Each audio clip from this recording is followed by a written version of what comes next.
All right, hello and welcome to another episode of the Visual Marketing Channel. My name is Darryl Stringer and today we are joined by a special guest, marketing expert Suzanne Sease.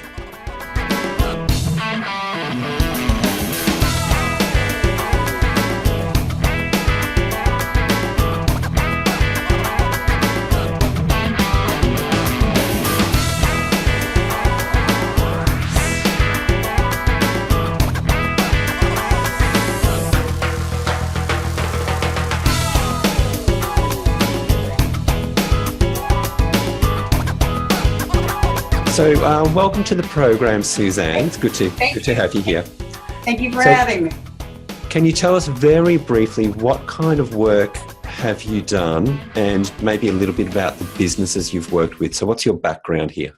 My background is working in advertising. I started an agency in Baltimore and then came and worked for the Martin agency here in Richmond, Virginia.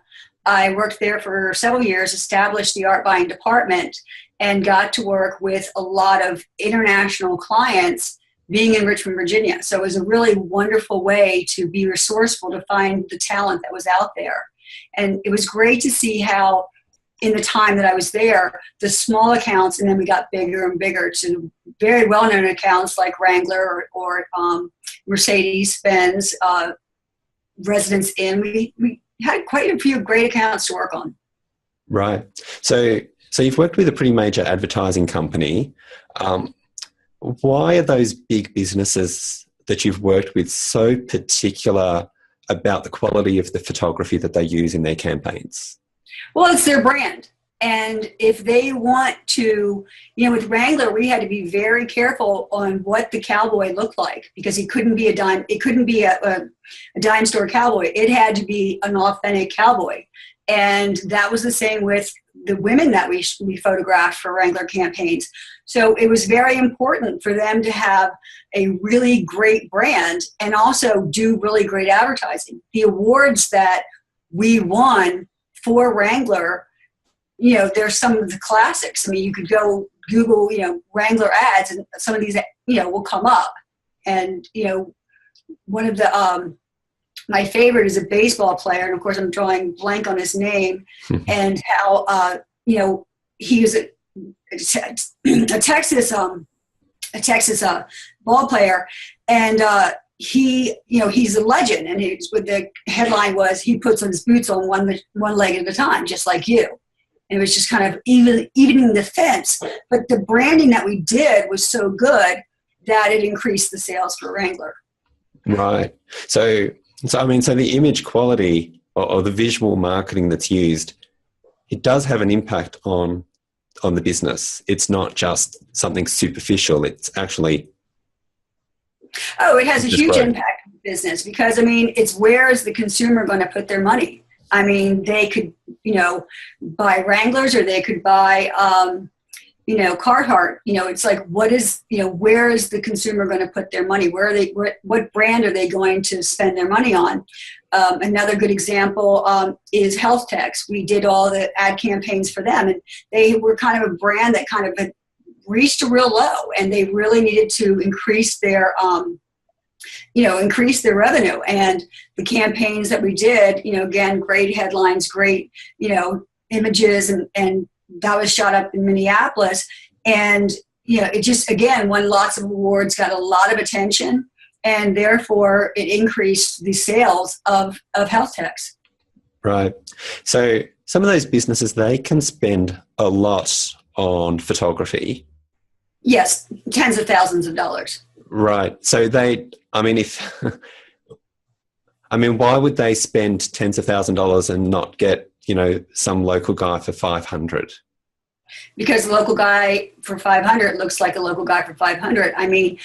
I saw many times they would do hang tags, and they would use a local person in Greensboro, and the level of what they were getting to the level of what we were giving them, it wasn't even comparable. And so they realized that if they're going to be advertising in, billboards, in-store posters, magazines, that they really had to put their best foot forward because, they were going into their universe's magazines like Quarter Horse Journal or Tax and Togs, and they realized, they had to look better than their competition. Right. So that's where, so we're talking there about like really big business. If you were, say, advising a small business, maybe a small town builder or maybe even a small boutique hotel, and you were advising them on their photography, what should they be doing when it comes to those photographs and the selection process there? Well, to be a boutique, boutique hotel, we have a boutique hotel here, and it's called Quirk, and she's really been very good about doing great photography.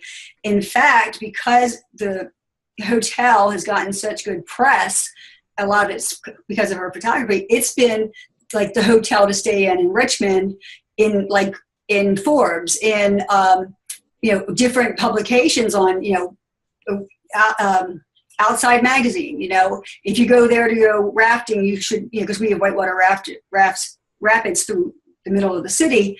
This is where you want to stay. You want to go to the rooftop garden up there, and so you look at that hotel, and then you look at the other one, the other boutique hotels, and people are like, they don't even know of them because they aren't doing their marketing. There's no quality of photography there. And so it's really, it's really instrumental to get people to come to your hotel. And you have to lure them in by what they're going to see on your website.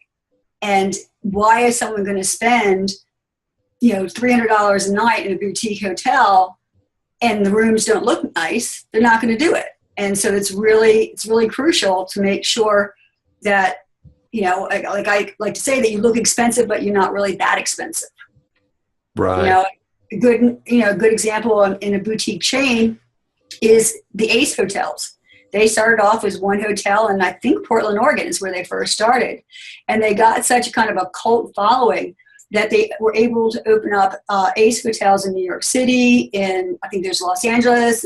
They have several, and they've become like kind of this kind of a hipster hotel, and that's who their following is. And they just really from the get-go were smart about their photography, and they invested in people who had great work and really got their product, and that's why they did so well. Right. Okay. As far as a builder, a lot of times has to, they put out a lot of money up front to build, whether it's a community or build a second home in the Caribbean. There's a lot of money that goes out. And so, to lure someone to buy a second home in the Caribbean, you have to have great photography. You could have one showroom open, and then you bring models in and you kind of interchange them so it looks like a different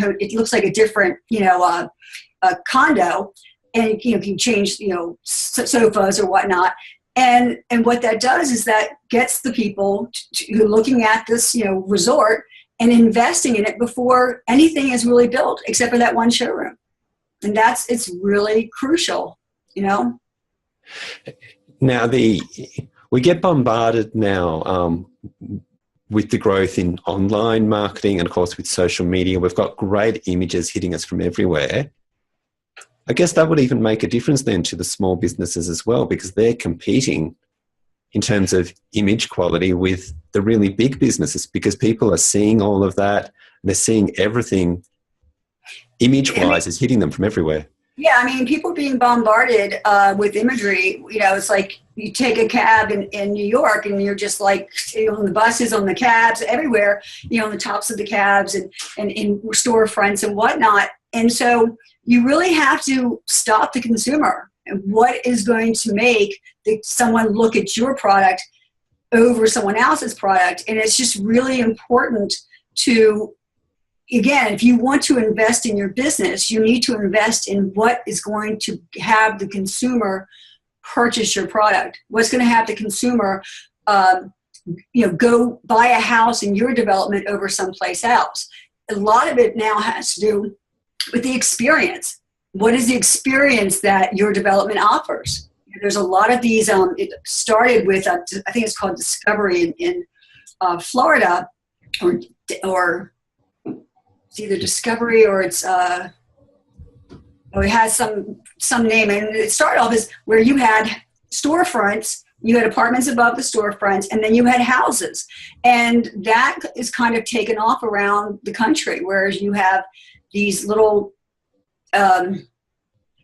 like mini towns that have commerce and residential. And, you know, but to get people to want to do that, you have to lure them into this great store is in walking distance from your, you know, your condo.